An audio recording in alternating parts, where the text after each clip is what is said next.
My pleasure to welcome you again and to introduce Dr. Jeffrey Poelvoorde, who received his MA from Northern Illinois University and his PhD from the University of Virginia.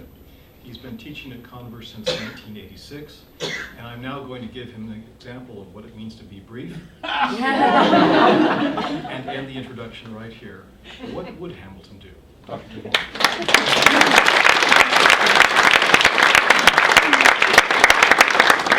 I too am going to be a white middle-aged woman wrapping my presentation. Oh, you wish. I'd like to thank Provost Barker for giving me the opportunity to speak on one of the holiest days of my calendar, and as you'll see, a topic dear to my heart. Most of my comments are going to be the result of much of my scholarship and my teaching over most of my adult life, which you might think consisted of 5 minutes, but actually the last 40 years. I'd also like to thank Wendy and Dell for providing the substantive part of the program, and to thank Wade for the facilities and for all of the assistance in putting this together. What would Hamilton do? First of all, because I am an academic, I have to confess that I stole the title, part of the title. It's from a March 21st article in the Weekly Standard by Naomi Emery, What Would Hamilton Do? Obviously with a resonance to another reference. And first, I'm going to say that after walking you through my thesis and a little bit of history, a little bit of contemporary observations, the most important part of my presentation is to try to get you into the mind of the framers. As you'll see, what in my presentation is to think constitutionally. And then I will conclude my talk with some dire predictions, and I will try to suggest, indeed, what Hamilton would do. Now, in terms of what Hamilton did do and what I am not going to do, and with respect to Provost Barker's last comment, let me remind you of something. The Constitutional Convention met in 1787 for 4 months, from May 25th to September 17th. It finished on the 17th. The embossed copy of the Constitution was signed, and that is why we indeed celebrate September 17th as Constitution Day. Now, among the Constitutional Convention met in Philadelphia in one of the hottest summers in record, even hotter than the summer of 1776. They voted on May 25th to keep its deliberations secret, which meant they met with closed windows. I try to imagine how a bunch of middle-aged and older men, some young men, dressed in woolen clothes, got through 4 months of the hottest summer on record with closed windows. And that you can imagine how terse some of the debates were. They met from 10 in the morning until 4 in the afternoon, during the hottest part of the day. And moreover, I'm going to read you the opening and closing notes from June 18th, 1787. Here's a little bit of background. The Virginia plan for a strong national government had been presented, and then the New Jersey plan for a beefed up but still confederal and weak national government had been presented. And the convention was just about to vote on which of these two plans to go for. On June 18th, and these are from Madison's notes, the other great mind of the founding, by the way. I consider Hamilton and Madison to be really the two great intellects of the founding. And I'll read you Madison's remarkable account. He had invented shorthand for himself and took an extensive record of the debates, and they were published 50 years after his death, after the convention, after his death. So Monday, June 18th, in committee of the whole on the propositions of Mr. Patterson, the New Jersey plan, and Mr. Randolph, the Virginia plan. Mr. Hamilton, who had hitherto been silent on the business before the convention, partly from respect to others whose superior abilities, age, and experience rendered him unwilling to bring forward ideas dissimilar to theirs, and partly from his delicate situation with respect to his own state, to whose sentiments, as expressed by his colleagues, he could no mean accede. The crisis, however, which now marked our affairs was too serious to permit any scruples whatever to prevail over the duty imposed on every man to contribute his efforts to the public safety and happiness. He then proceeded to speak for 6 hours straight. These are the last comments that Madison makes. On the motion for Mr. Dickinson to postpone the first resolution of Mr. Patterson's plan, in order to take up the vote on the other plan, the postponement was agreed to by 10 states, the committee rose, and the House adjourned. Hamilton is the only speaker that day. And Hamilton, as you know, and will come to know, and let me make one plug, Dr. Boone Hopkins has agreed to sacrifice his professional integrity and career to co-teach a class with me this January term on Hamilton, doing the musical and the man. And I'm sure the curriculum program committee will approve it.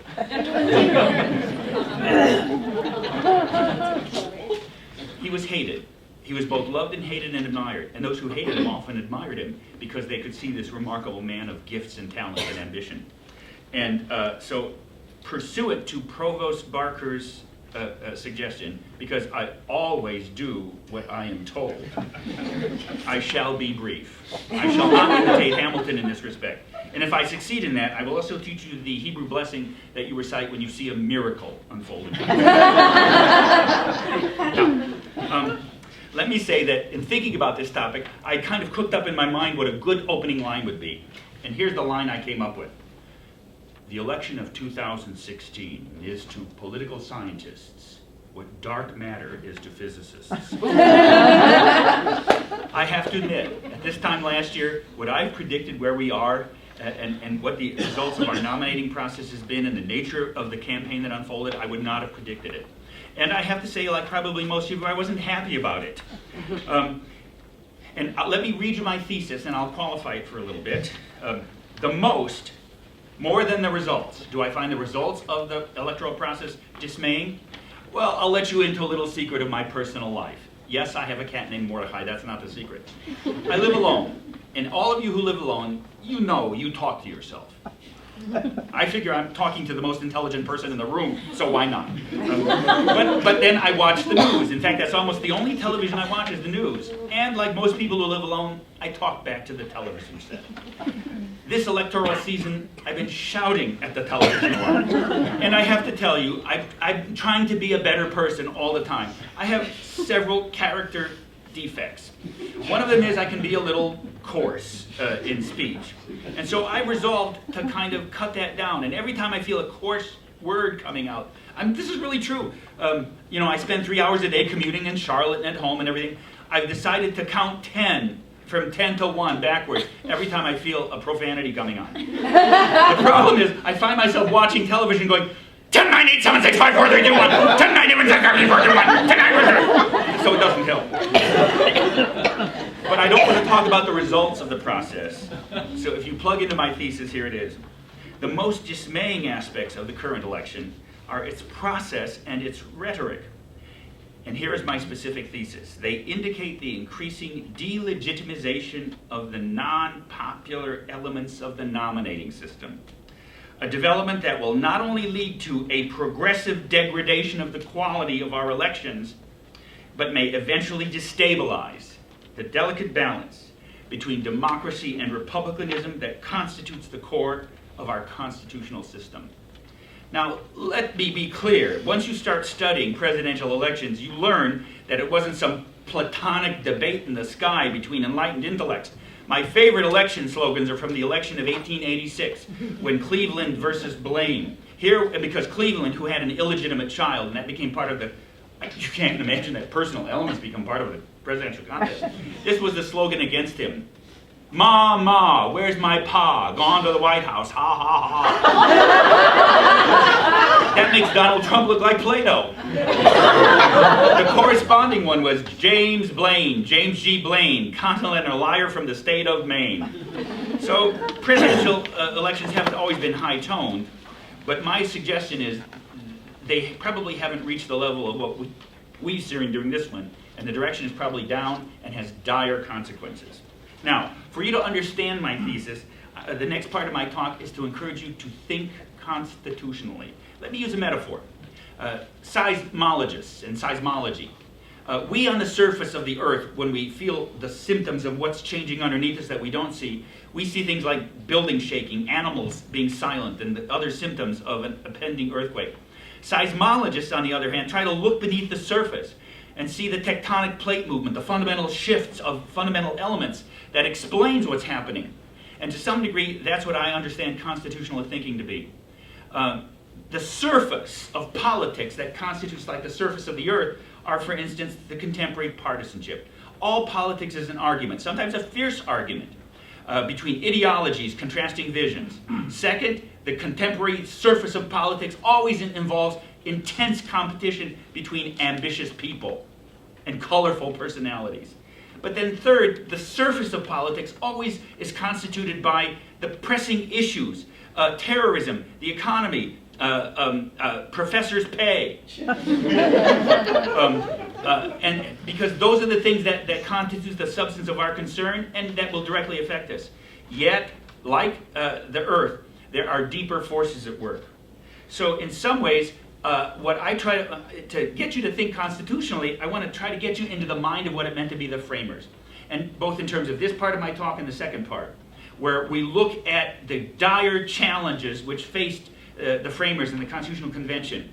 I am forced to quote one of my favorite quotes from William Gladstone, one of the two great prime ministers of England, who said, "The Constitution of the United States is the single greatest work of the mind of man ever struck off in a single time and place." I have spent my life studying that document and that process. Not just because I'm an American or because I'm patriotic, but because I'm a political scientist and I am forced to agree with that. And as you'll see, I'm going to try to get you to think like those individuals and indeed what Hamilton would do at the end. So here are 5 elements to thinking constitutionally. You have to look at the foundational elements of the system that transcend and contain partisanship. All ongoing politics is partisan, is a tussle, just as we said, is contesting ambition. But it takes place within a vehicle. And so the vehicle is that thing that both, and I've used 2 words that purposely somewhat go against each other, transcend and contain. The framers knew that after them, regular politics and those energies would take over very quickly. And it did, by the way. One of the most distressing aspects of the founding is to see how quickly these giants of constitutional thinking, once they actually became the inhabiting politicians of the system they created, lapsed into the most petty and brutal kind of partisan politics. But yet you have to look at those deeper and higher elements. Second, you have to look at a grasp of human motivation and how different institutional contexts and processes shape incentive and behavior, especially how to channel the ambitions of the ambitious. The framers were not Marxists, if I must say. Marx thought that there would come a time when overcoming the tensions in society would lead to a class of rulers, the people themselves, who would not have an embodied class interest. The framers doubted that proposition. They thought in every society there would always be an elite, because there would always be some segment of the human race that would be marked off by more intense passions, more intense desires, and especially the desire to exert power over their fellows.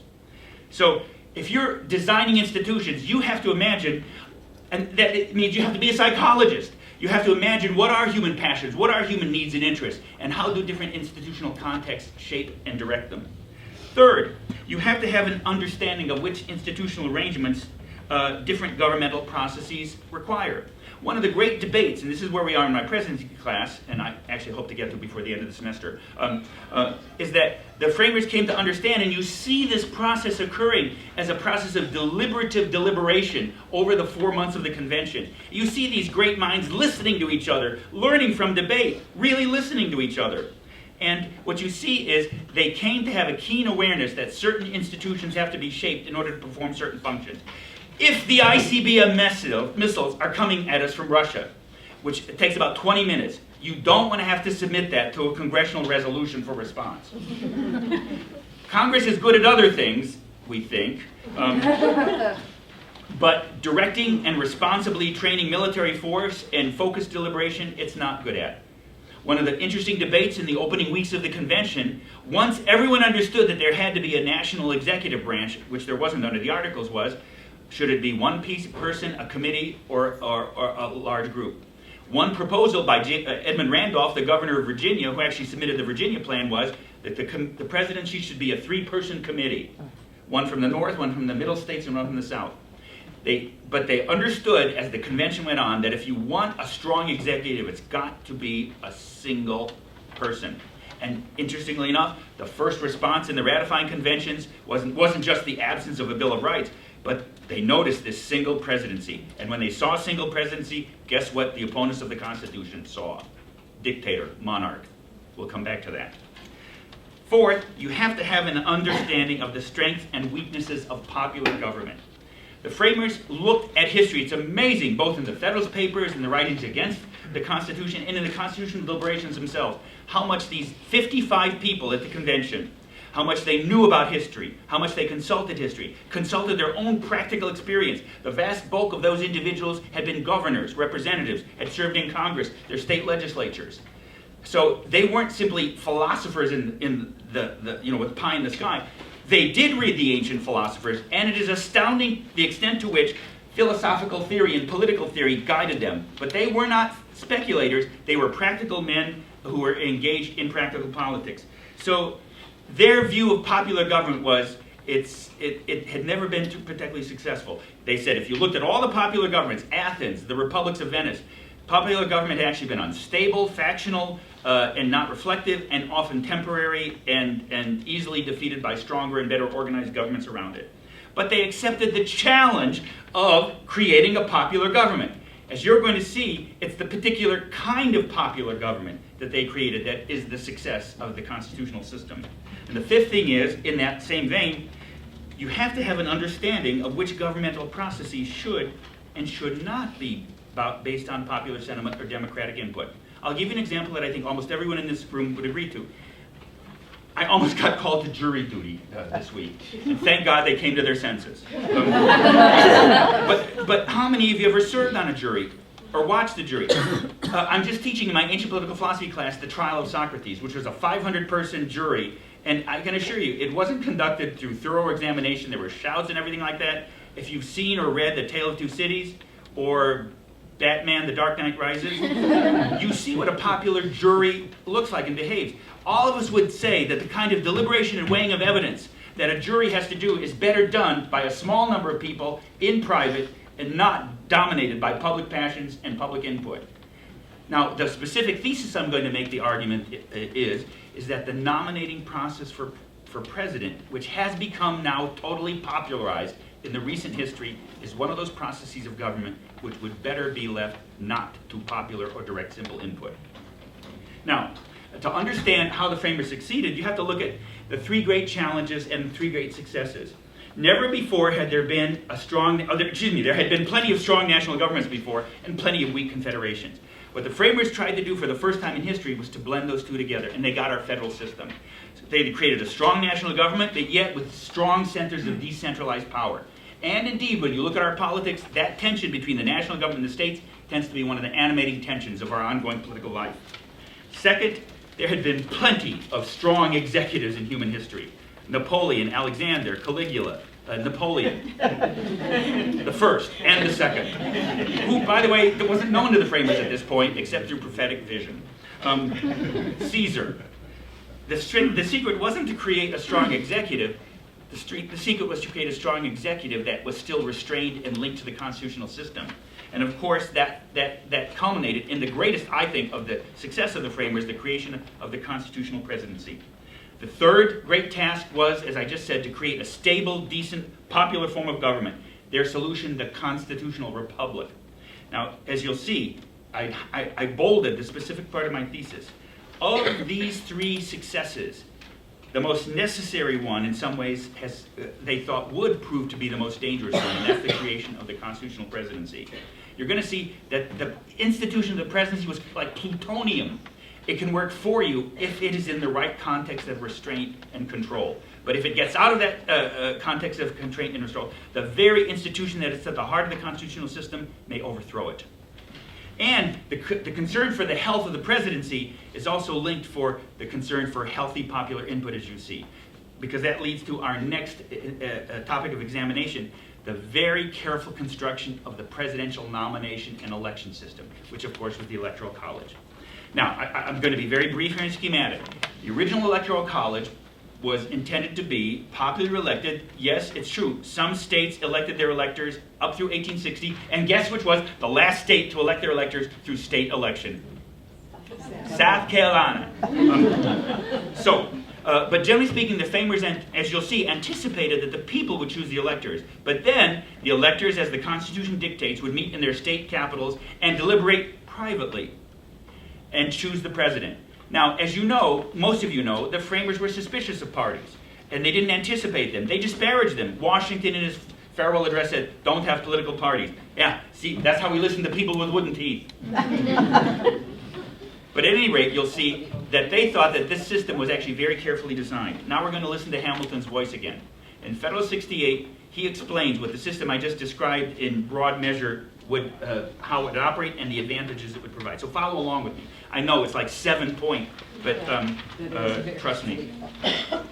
Hamilton, it was desirable that the sense of the people should operate in the choice of the person to whom so important a trust was to be confided.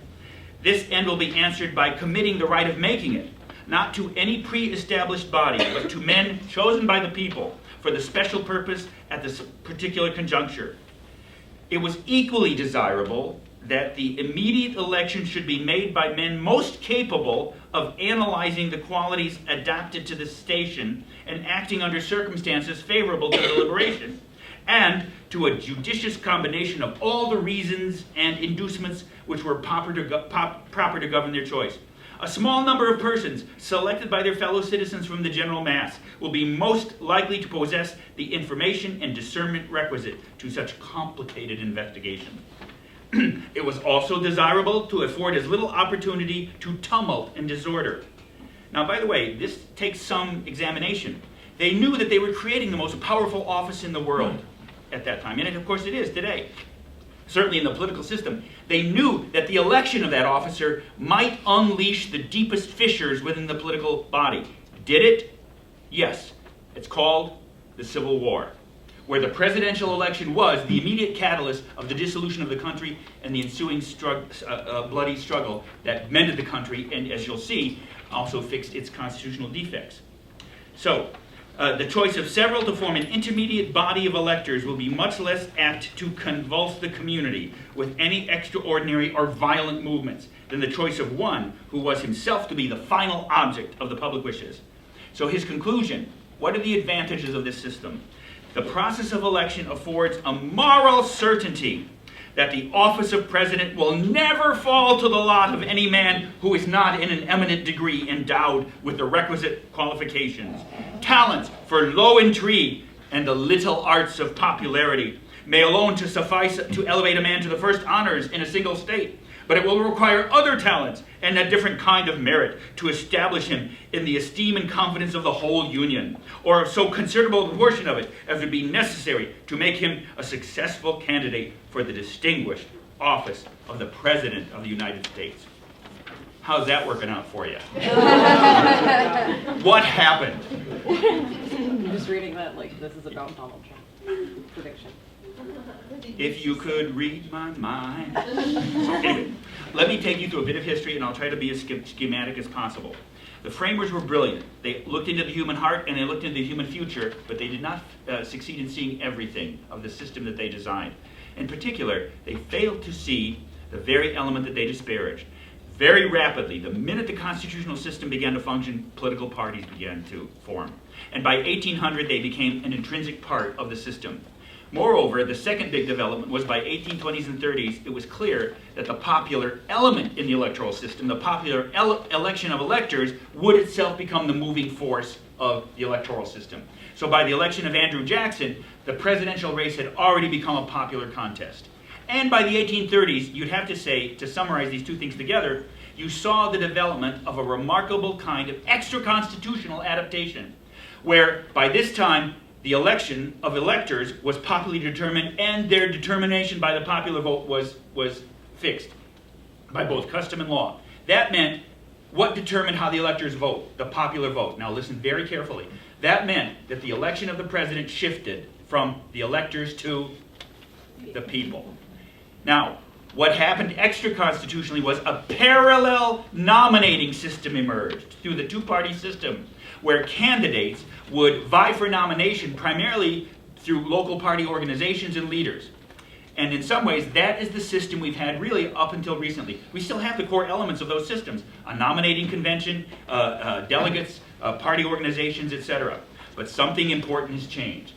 The embryo of that important change, which, by the way, is what I cover under number 7, the effects of the immediate past and the beginning of the unraveling. Our current system, as you will discover, has elements that go back to the Constitution and the 1830s. Yet it's essentially a new system. And as you'll see, to be very forthright, what you're seeing is the effects of that system playing out in front of our very eyes. So, the last element to develop historically was because of the progressive movement, and that was the attempt to turn more constitutional processes over to the people. By the way, at the same time, and the main element in our nominating system was the creation of the primary election, where there would be popular forms of nominating the candidate that would go on to a popular election. Now, by the way, the progressive also introduced certain other popular and democratic reforms, like the referendum. One of the bitter lessons that the progressive movement discovered as it became the progressive movement of the 1980s and 1990s is the people don't always have progressive thoughts. And that sometimes the progressive methods of democratic election don't always lead to progressive results. Proposition 8 in California. So, let's go to the immediate presence and the actual evolution of our immediate system. It began with an historical event, the Democratic Nominating Convention of 1968. The Vietnam War was in some ways, there was a whole spate of issues on the nation's burners, but the Democratic debate within the Democratic Party, the pro-war Johnson, Hubert Humphrey conventional establishment, to use one of our phrases, candidates, versus Eugene McCarthy and Robert Kennedy and George McGovern, the peace candidates. It erupted in protests outside the convention in Chicago, and Mayor Daley, Richard Daley, one of the great machine politicians of the 20th century, did what he thought was right, which was sick the cops on the protesters, and became a bloody scene unfolding in front of him. And you could say that may be one of the factors that led to the defeat of Hubert Humphrey, but it was a very narrow victory. And by the way, let me just say, the election of 1968 is in some ways parallel to our election. Strong third-party challenges, George Wallace and the American Independent Party, a lot of electoral dissent, arguing that the elites of the established parties weren't serving the needs of the people. No, I'm not speaking to that issue. There's a good deal of popular discontent in our political system right now, and has produced several aspects of our candidacies. I'm not speaking about whether or not the elites governing us have in fact or haven't in fact addressed needs. Certainly a significant portion of the American people believe that that is the case. But you'll see, there's always going to be some discontent in the political system. The question is, how does it get expressed, how does it channeled, and how is it both restrained and elevated to policy? Now, the Democratic Party responded to this horrific event by creating a reform commission, the McGovern Reform Commission. They proposed 2 reforms which were adopted. The 2 reforms were the spread of the primary nominating system. Now here's something you don't know. From the beginning of the century up until the 1960s, there were primaries, but generally only 6 to 12 states had primaries, and they weren't binding on the delegates. They were recommendatory, or like a government-organized or a party-organized public opinion poll. But the McGovern Commission recommended that now every state adopt some popular way of nominating delegates. So every state had to adopt a primary caucus. And the second critical reform, the results of the primary would be binding on the delegates in the convention. The same process that happened with the Electoral College in the 1820s and 30s happened to our nominating system in the 1970s and 80s. In other words, there's still a nominating convention, but now where does the real nomination take place? Among the people. And that meant, as you'll see, to think like a constitutionalist, you're now telling candidates, if you want office, it's not enough to form a coalition with seasoned party leaders or organizations. What do you have to do if you want to be a serious candidate? You have to develop a serious popular following. What have been the effects, and what do we see unfolding both in the last decades in front of us? Our campaigns, especially presidential campaigns, have become longer, more expensive, more image and media dominating. I may say, by the way, that might have been a natural process. The first president to speak on the radio was Calvin Coolidge. And then after Hoover, FDR seized the radio and made popular addresses to the nation part of his presidency. And part of the story of the presidency in the 20th century has been the wedding of the presidency and popular media. And of course that extends both to television and of course the internet. By the way, some of my friends who are vigorous opponents of Secretary of State Clinton, there's a viral video going around which makes the case that she has Parkinson's disease. I watched that video last night. Very skillfully done. Very manipulative. I'm not persuaded. I think it's actually ridiculous. But you can see how the little arts of popularity grow to a magnitude of power over the popular imagination in ways that the framers never imagined. realize we've had a president who's had polio, right? Pardon me? Did you realize we've had a president who's had polio, right? But people knew he had polio at the time he was nominated and elected.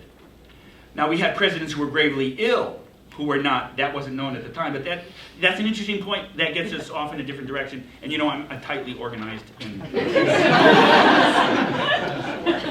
Our campaigns have become more negative, even more negative than "Mama, where's my pa?"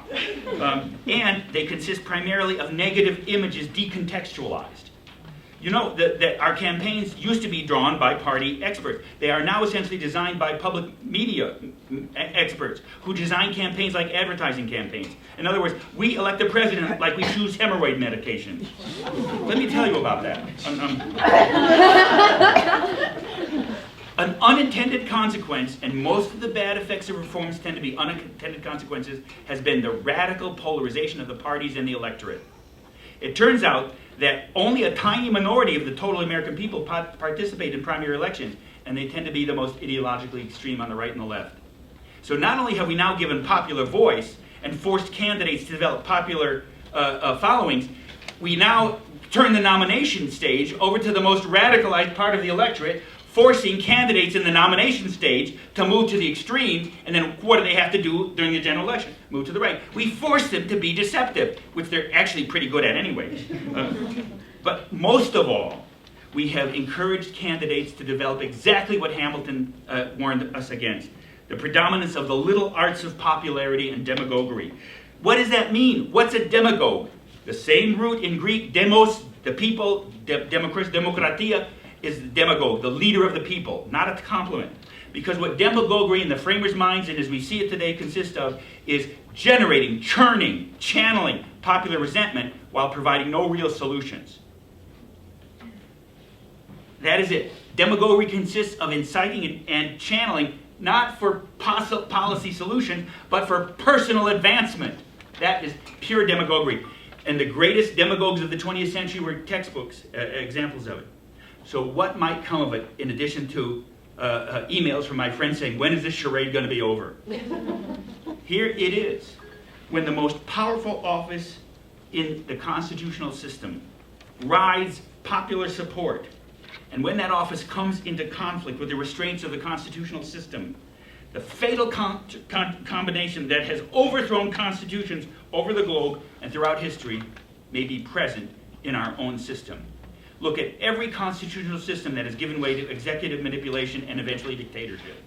It begins where the executive office is firmly and completely rooted in popular opinion and resorts to the little arts of popularity. So, what would Hamilton do? I don't know how Hamilton would vote, or if he would vote, but I really do think that this is what he would do if he were alive today. I really think Hamilton would do what he did in 1787 and throughout the rest of his life. He would summon the remarkable brilliance and talent and passion that were his gifts. And he would stand in front of the country that he helped create. And he would say this: my fellow Americans, you were challenged by the forces of fate and destiny that threatened your way of life. You stood up and showed the world that free societies of men and women are capable of reflection and choice. They are capable of seeing the defects and direction of their present system. And you did it before, and you saved yourselves and produced for the world the magnificent Constitution that has governed us for more freedom and stability and prosperity than any other population in human history. You have done it before. You can do it again. You must do it again. Amen. Thank you. Dr.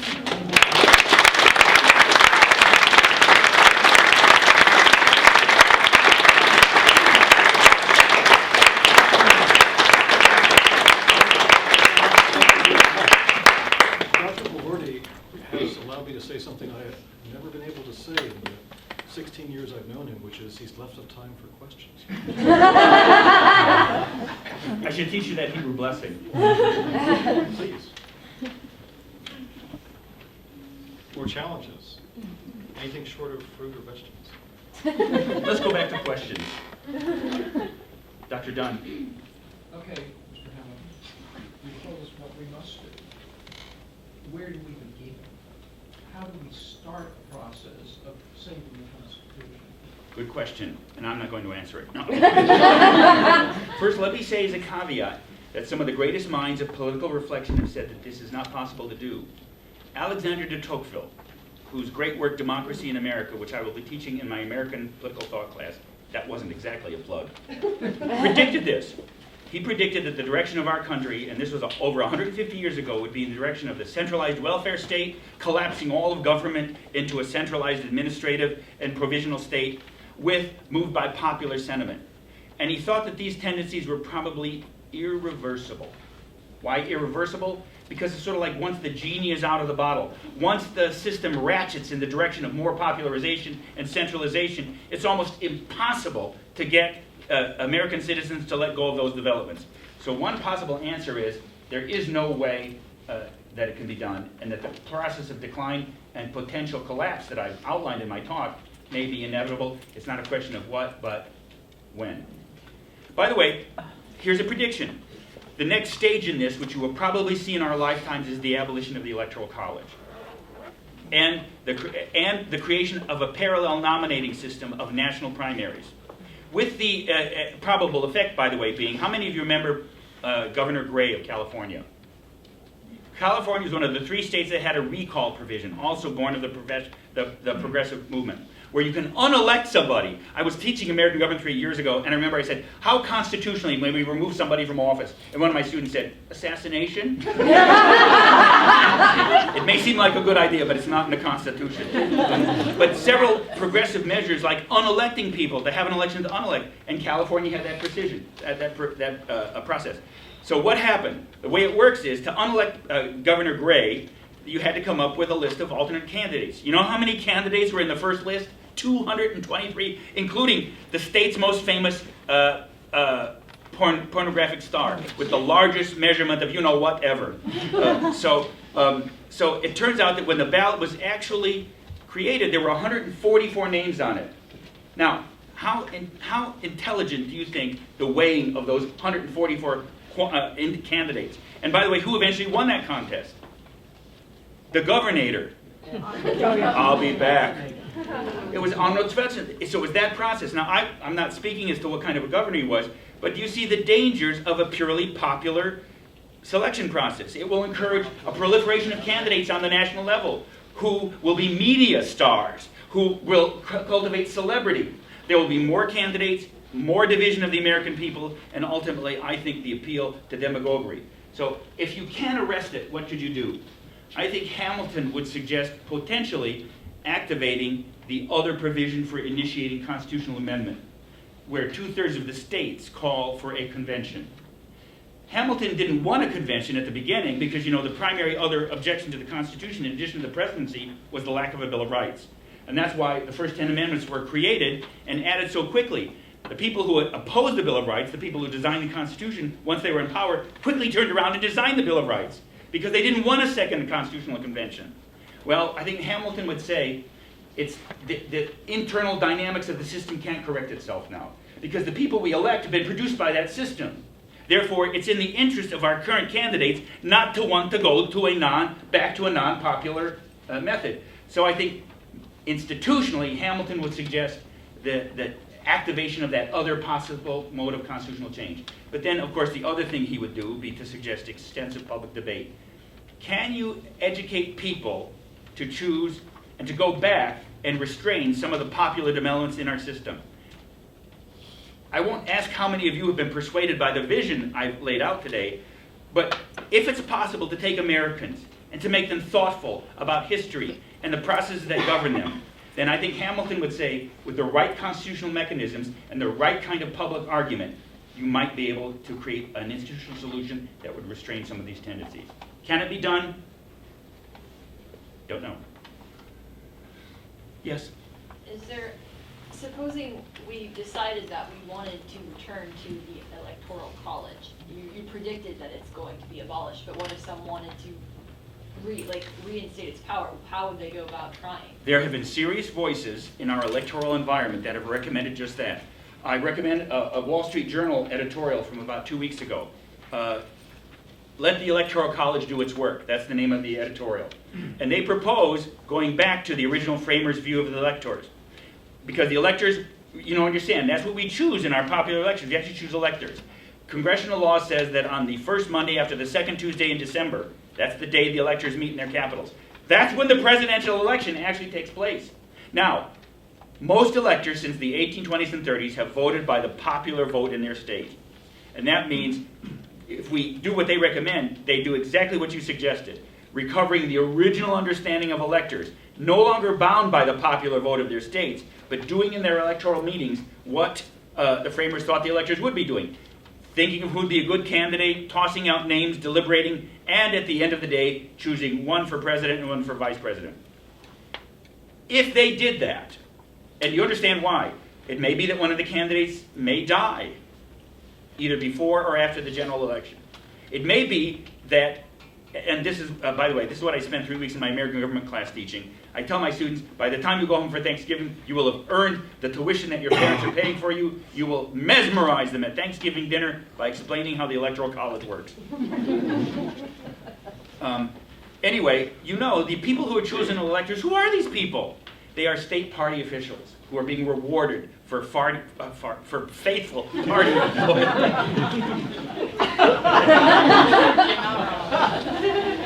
I'm never wrong. Ask my department chair. Thank goodness he doesn't have a tomato in his hand right now. But the truth is these party functionaries are chosen because they're loyal to their parties. And whoever gets the popular vote of the party in their state, they're expected to vote according to their party. So what these guys in this editorial are encouraging them, because the truth of the matter is in the Republican Party is a minor civil war going on.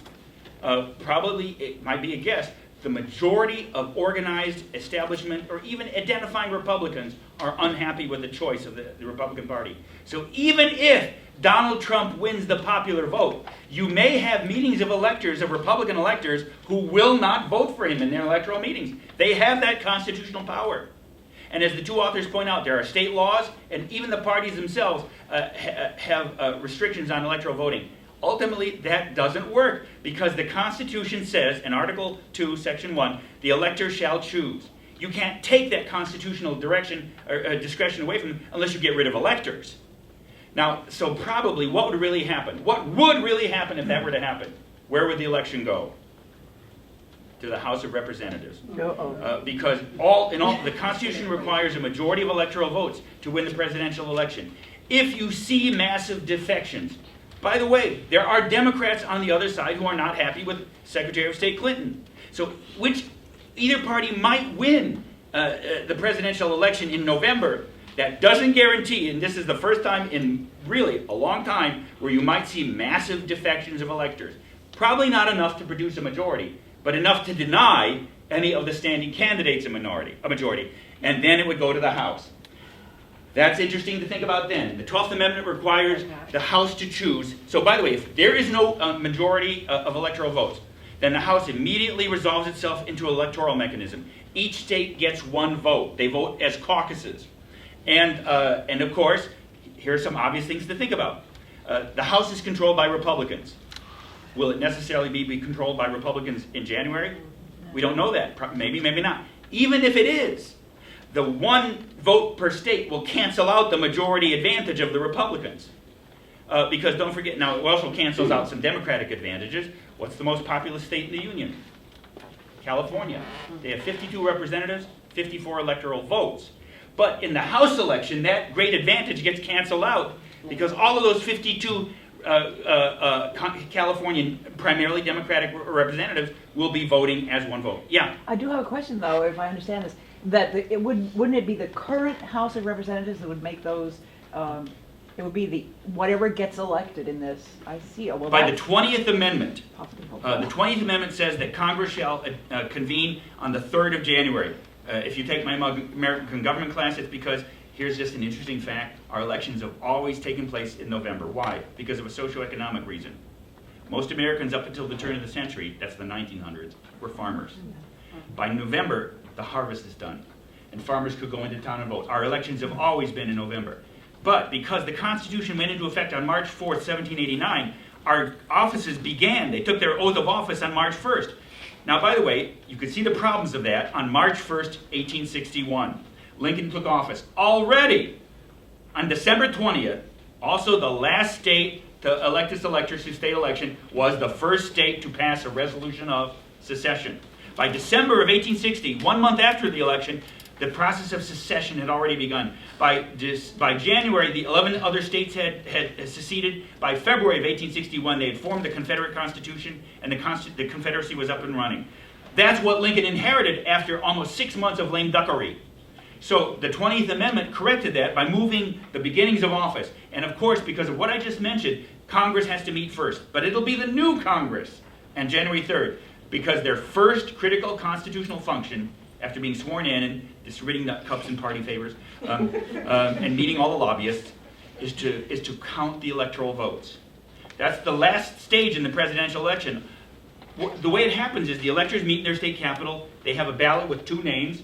They write their names on each ballot. Those are sealed, sent to the Secretary of State of the state. The Secretary of the State of the state sends them to the President of the Senate, who is the Vice President.